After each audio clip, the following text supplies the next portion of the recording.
आपका यूनिक प्रज्ञान यूट्यूब परिवार में मैं प्रज्ञान सर हार्दिक स्वागत करता हूं, वंदन करता हूं, अभिनंदन करता हूं।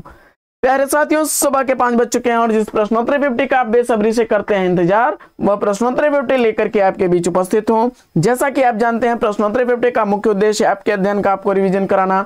कम समय में 50 प्रश्नों को वन लाइनर शैली में प्रतिदिन करते हैं रिवाइज। तो इस रिवीजन श्रृंखला से जुड़ने के लिए वीडियो को फटाफट लाइक और शेयर कर दीजिएगा। चैनल पर पहली बार होंगे तो चैनल को सब्सक्राइब करके बगल में बने हुए बेल आइकन से ऑल बटन को प्रेस करना बिल्कुल ना भूलें। आपके लाइक से और सब्सक्रिप्शन से हमको मिलता है पुनर्बुलान ऐसी ही पाठचर्या प्रतिदिन लाने के लिए। तो साथियों, बिना समय गंवाए प्रारंभ करेंगे आज की पाठचर्या, लेकिन उससे पूर्व देखेंगे प्यारा सा मॉर्निंग कोट्स। सफलता कोई एक कदम का प्रमाण नहीं है, बल्कि कई छोटे छोटे कदमों और प्रयासों का योग होती है। साथियों, अगर आपको लगता है कि नहीं एक दिन में सफलता आपको मिल जाएगी, तो यह आपका भ्रम है। आपको जीवन में सफल होने के लिए कई छोटे छोटे एफर्ट करने होंगे और छोटे छोटे प्रयास एक दिन आपकी सफलता के लिए बड़े बड़े प्रयासों को भी छोटा दिखा देते हैं। होता क्या है कि जब एग्जाम आता है तो एग्जाम से कुछ दिन पहले आपके अंदर का एक शैतान जागता है और वो कहता है कि रात दिन पढ़ लेना है, और यही रात दिन पढ़ना आपके लिए घातक हो जाता है। तो इसलिए प्रतिदिन थोड़ा थोड़ा रिवीजन करते रहिए, थोड़ा थोड़ा पढ़ते रहिए और नियमित अध्ययन निश्चित सफलता दिलाएगा। और इसी मॉर्निंग कोर्स के साथ साथियों प्रारंभ करेंगे पाठचर्या को और देखेंगे आज की पाठचर्या का पहला प्रश्न। समीक्षात्मक कृति आलोचना का पक्ष के लेखक कौन है? समीक्षात्मक कृति आलोचना का पक्ष रमेश चंद्र शाह द्वारा लिखी गई रचना है। प्रश्न संख्या 2। प्रश्न संख्या 2 है, प्रेमचंद्र सामंत का मुंशी। प्रेमचंद्र सामंत एक मुंशी पुस्तक के लेखक कौन है? जवाब हो जाएगा डॉक्टर धर्मवीर। प्रश्न संख्या 3 है कि छंदानुशासन एवं योग शास्त्र किसकी कृतियां हैं? छंदानुशासन एवं योग शास्त्र हेमचंद्र की रचना है। अगला प्रश्न है कि अंतिम अरण्य उपन्यास के उपन्यासकार कौन है? अंतिम अरण्य उपन्यास निर्मल वर्मा जी द्वारा लिखा गया उपन्यास है। 2000 ईस्वी इस उपन्यास का प्रकाशन वर्ष है। प्रश्न संख्या 5, पोहपावती के रचनाकार कौन है?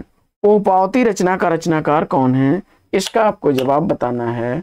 और इस प्रश्न का सही जवाब आपने दुखरन दास को चुना, जिनका कि मूल नाम मन मनोहर था।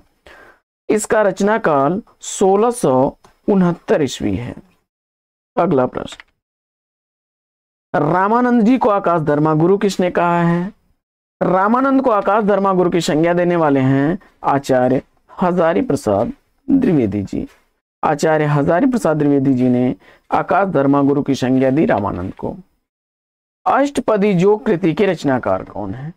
अष्टपदी जोग कृति के रचनाकार हरिदास निरंजनी है।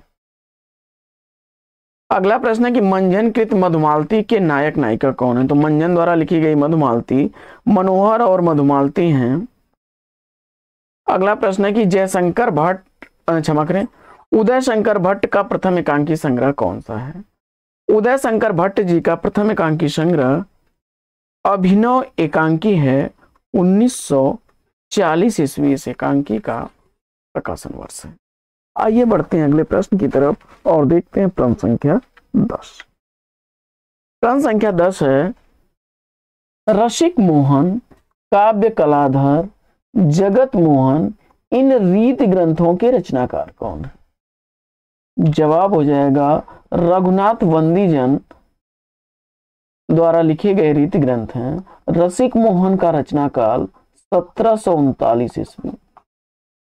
काव्य कलाधर 1745 ईस्वी का, वहीं जगत मोहन 1750 ईस्वी का प्रकाशित रीति ग्रंथ है।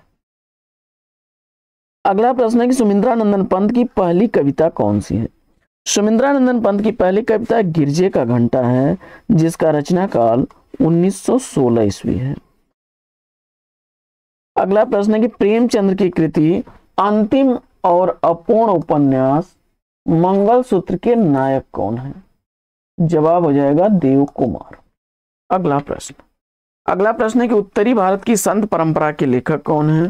उत्तरी भारत की संत परंपरा परशुराम चतुर्वेदी जी द्वारा लिखी गई है। अगला प्रश्न है कि सुहाग बिंदी तथा अन्य नाटक किसका एकांकी संग्रह है? सुहाग बिंदी तथा अन्य नाटक एकांकी संग्रह गणेश प्रसाद द्विवेदी जी का है। अगला प्रश्न है कि आदर्श दंपत्ति उपन्यास के लेखक कौन है? तो आदर्श दंपत्ति उपन्यास लज्जा राम शर्मा द्वारा लिखा गया 1904 ईस्वी का प्रकाशित उपन्यास है। अगला प्रश्न है कि मुक्ति का रहस्य नाटक के नाटककार कौन है? मुक्ति का रहस्य नाटक किसके द्वारा लिखा गया है? और इसका जवाब आपने लक्ष्मी नारायण मिश्र को चुना। बिल्कुल सही जवाब 1932 ईस्वी का प्रकाशन वर्ष है। अगला प्रश्न है कि एकादशी कथा के रचनाकार कौन है? एकादशी कथा सूरजदास की रचना है। अगला प्रश्न है कि पंथ रहने दो अपरिचित प्राण रहने दो अकेला, इन पंक्तियों के रचनाकार कौन है? पंथ रहने दो अपरिचित प्राण रहने दो अकेला, यह पंक्तियां महादेवी वर्मा की हैं। अगला प्रश्न है कि राजस्थानी भाषा और साहित्य पुस्तक के लेखक कौन है? राजस्थानी भाषा और साहित्य पुस्तक मोतीलाल मिनारिया की पुस्तक है। अगला प्रश्न है कि क्या हमने कोई षड्यंत्र रचा है? रिपोर्टाज के लेखक कौन है? तो क्या हमने कोई षड्यंत्र रचा है? रिपोर्टाज सती कुमार का है। अगला प्रश्न है कि शेक्सपियर के नाटक मैकबेथ का बर्मन शीर्षक से अनुवाद किसने किया? तो जवाब हो जाएगा रघुवीर सहाय ने। सर्वेश्वर दयाल सक्सेना को उनकी किस रचना के लिए 1983 ईस्वी में साहित्य अकादमी पुरस्कार से सम्मानित किया गया? जवाब हो जाएगा खूंटियों पर टंगे लोग। अगला प्रश्न है कि विद्यापति में भक्ति भावना थी किंतु उन पर श्रृंगार भावना ने विजय पाली थी, यह कथन किसका है? विद्यापति में भक्ति भावना थी किंतु उन पर श्रृंगार भावना ने विजय पाली थी, यह कथन है डॉक्टर गुलाब राय का। अगला प्रश्न है कि जय भारत विष्णुप्रिया के रचनाकार कौन है? जय भारत विष्णुप्रिया मैथिली शरण गुप्त की रचना है। जय भारत का प्रकाशन वर्ष 1952 ईस्वी, विष्णुप्रिया का 1957 ईस्वी है। अगला प्रश्न है कि सैलानी की डायरी किसकी रचना है? सैलानी की डायरी के रचनाकार राजेंद्र अवस्थी हैं। अगला प्रश्न है कि हिंदी नवरत्न एक आलोचनात्मक कृति है जिसके आलोचक रचनाकार कौन है? तो हिंदी नवरत्न के लेखक आपको बताना है, आपने मिश्र बंधुओं को बताया तो बिल्कुल सही जवाब। अगला प्रश्न है कि भक्ति को धर्म का रसात्मक रूप किसने कहा है? भक्ति को धर्म का रसात्मक रूप कहने वाले आचार्य रामचंद्र शुक्ल जी हैं। अगला प्रश्न है कि प्राकृत भूगोल चंद्रिका के रचनाकार कौन है? तो प्राकृत भूगोल चंद्रिका लक्ष्मी शंकर मिश्र द्वारा लिखी गई रचना है, 1876 ईस्वी का प्रकाशन वर्ष है। अगला प्रश्न, दलित ब्राह्मण कहानी के कहानीकार कौन है? दलित ब्राह्मण कहानी संग्रह के कहानीकार आपने शरण कुमार लिम्बाले को चुना तो बिल्कुल सही जवाब। अगला प्रश्न है कि परीक्षा गुरु उपन्यास का नायक कौन है? परीक्षा गुरु उपन्यास का नायक आपको बताना है, आपने मदन मोहन को बताया, बिल्कुल सही जवाब। अगला प्रश्न है कि कुछ नीति कुछ राजनीति निबंध के लेखक कौन है? तो कुछ नीति कुछ राजनीति निबंध भवानी प्रसाद मिश्र का है। अगला प्रश्न है कि चैतन्य महाप्रभु के बचपन का नाम क्या था? तो चैतन्य महाप्रभु के बचपन का नाम विश्वंभर था। अगला प्रश्न है कि जालपा और रतन मुंशी प्रेमचंद के किस उपन्यास के पात्र हैं?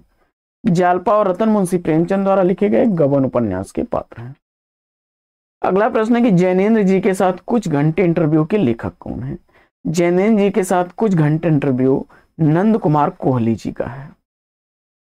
अगला प्रश्न है कि ठाकुर जगमोहन सिंह ने संस्कृत के किन कृतियों का ब्रज भाषा में सरस अनुवाद किया? ठाकुर जगमोहन सिंह ने ऋतु संहार और मेघदूत का ब्रज भाषा में अनुवाद किया। हर तरफ धुआं है, हरित क्रांति किसकी रचनाएं हैं? हर तरफ धुआं है, हरित क्रांति सुदामा पांडे धूमिल की रचनाएं हैं। अगला प्रश्न है कि बालकृष्ण शर्मा नवीन की प्रथम रचना आवाहन किस पत्रिका में प्रकाशित हुई? जवाब हो जाएगा प्रतिभा पत्रिका में 1918 ईस्वी में। यशपाल बड़ा ठोस आदमी है, यह संस्मरण किसने लिखा है? यशपाल बड़ा ठोस आदमी है, यह संस्मरण लिखने वाले अमृतलाल नागर हैं। अगला प्रश्न है कि गगन घटा घहरानी उपन्यास के लेखक कौन है? गगन घटा घहरानी उपन्यास मनमोहन पाठक द्वारा लिखा गया है। अगला प्रश्न है कि पाताल विजय और प्रतिशोध नाटक के नाटककार कौन है? पाताल विजय और प्रतिशोध नाटक हरिकृष्ण प्रेमी द्वारा लिखा गया नाटक है। 1936 ईस्वी प्रकाशन वर्ष है पाताल विजय का, वहीं प्रतिशोध का 1935 ईस्वी है। अगला प्रश्न है कि गोसाई चरित के रचयिता कौन है? गोसाई चरित बेनी माधव दास द्वारा लिखी गई रचना है। अगला प्रश्न है कि सौत कहानी का प्रकाशन काल क्या है? सौत कहानी का प्रकाशन वर्ष आपने 1915 ईस्वी चुना, तो बिल्कुल सही जवाब मुंशी प्रेमचंद द्वारा लिखी गई यह कहानी है। तुलसीदास को हिंदी का धर्मध्वज किसने कहा है? तुलसीदास को हिंदी का धर्मध्वज कहने वाले चतुरसेन शास्त्री हैं। अगला प्रश्न है कि नौकर की कमीज उपन्यास के लेखक कौन है? नौकर की कमीज उपन्यास विनोद कुमार शुक्ल द्वारा लिखा गया 1979 ईस्वी का प्रकाशित उपन्यास है। अगला प्रश्न है कि सती चंद्रावली और अमर सिंह राठौर नाटकों की रचना किसने की? सती चंद्रावली और अमर सिंह राठौर नाटक पंडित राधाचरण गोस्वामी जी द्वारा लिखे गए नाटक है। अगला प्रश्न है कि मंजुल भगत की पहली कहानी कौन सी है? मंजुल भगत की पहली कहानी शादी की सालगिरह है। बढ़ते अगले प्रश्न की तरफ, और अगला प्रश्न है कि धरती के लिए रिपोर्टाज किसकी रचना है? धरती के लिए रिपोर्टाज कैलाश नीरद की रचना है। प्रश्न संख्या 48 है कि गुजराती में लिखी गई महात्मा गांधी की आत्मकथा को हिंदी में हरिभाव उपाध्याय ने किस नाम से अनुवाद किया? गुजराती में लिखी गई महात्मा गांधी की आत्मकथा को हिंदी में हरिभाव उपाध्याय ने सत्य के प्रयोग नाम से अनुवाद किया था 1927 ईस्वी में। साहित्यकार की आस्था निबंध के निबंधकार कौन है? तो साहित्यकार की आस्था महादेवी वर्मा द्वारा लिखा गया निबंध है। और अगला प्रश्न है कि सत्यार्थ प्रकाश के रचनाकार कौन? सत्यार्थ प्रकाश दयानंद सरस्वती द्वारा लिखी गई रचना 1875 ईस्वी रचना का रचनाकार। तो साथियों, आज की प्रश्नोत्तरी 50 लेगी यहीं पर विराम। फटाफट सेशन को लाइक करके और शेयर करना बिल्कुल ना भूलें। चैनल पर पहली बार होंगे तो चैनल को सब्सक्राइब कर लीजिएगा। फिर मिलते हैं आपसे अगले वीडियो में एक नए प्रकरण, एक नया टॉपिक, एक नए अंदाज में। तब तक के लिए लेते हैं आपसे विदा। आपका जीवन मंगलमय हो। बेस्ट विशेष बेस्ट ऑफ लक। जय हिंद।